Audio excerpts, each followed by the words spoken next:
লায়াস্তাখলিফান্নাহুম feel আরদি কামা ইস্তাখলাফাল্লাযীনা মিন ক্বাবলিহিম।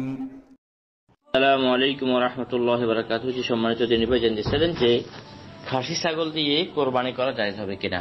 খাসি বলা হয় পুরুষ ছাগল যার অন্ডকোষ ফেলে দেওয়া হয়েছে, তেমনি পুরুষ গরু তার যদি নাকি অন্ডকোষ ফেলে দেওয়া হয়, এমন গরু দিয়ে কোরবানি দেওয়া জায়েজ হবে কিনা। সম্মানিত দিনী ভাইরা, জায়েজ হবে, বরং এটা উত্তম হওয়ার কথা, যেহেতু এগুলো সাধারণ পুরুষ ছাগল বা পুরুষ গরু থেকে সুস্বাস্থ্যের অধিকারী হয় এবং তাদের গোশত ভালো হয়। আর সরাসরি বিষয়টা রাসূল সাল্লাল্লাহু আলাইহি ওয়াসাল্লাম থেকে সুপ্রমাণিত। মুসনাদ আহমদের ২৩,৩48 নম্বর হাদিস, এর মধ্যে উল্লেখ আছে আবু রাফি রাদিয়াল্লাহু তাআলা থেকে, তিনি বলেন, দাহা রাসূলুল্লাহ সাল্লাল্লাহু আলাইহি ওয়াসাল্লাম বিকাবশাইনি আমলাহাইনি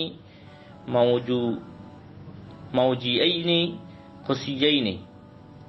অর্থাৎ রাসূল সাল্লাল্লাহু আলাইহি ওয়াসাল্লাম কোরবানি করছেন এমন দুইটি মোটা তাজা বকরির মাধ্যমে, যেই দুইটা বকরি ছিল মোটা তাজা হওয়ার পাশাপাশি অন্য হাদিসের মধ্যে শিংও ছিল এবং এগুলার খাসি করা ছিল, অর্থাৎ এগুলোর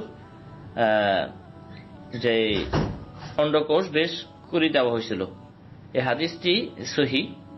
আর শাইখ ইবনে উসাইমিন রাহিমাহুল্লাহ বলেন, ইয়াজুজুল উযহিয়াতু বিল খাসিয়া, খাসি দ্বারা কোরবানি করাটা বৈধ হবে। লিয়ানহু সাবাতা আনি নবী সাল্লাল্লাহু আলাইহি ওয়াসাল্লাম আন্নাহু তাহা বিকাবশাইনি মাওজুআইনি ইয়ানি মুকতুআই আল খাসিয়াতাইন।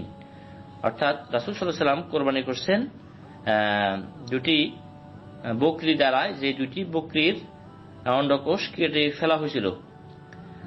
ওয়া ওয়াজহু যালিকা আনাল খাসিয়া ইয়াকুনু লাহমুহা আতিয়াব, আর কারণ হচ্ছে এই জন্য যে এই ধরনের খাসির গোশতগুলো সুস্বাদু হয়। ফাল খাসাউ লা ইয়াদুরাহু শাইয়া, আর খাসি করা দ্বারাই পশুটি ত্রুটি যুক্ত হয় না।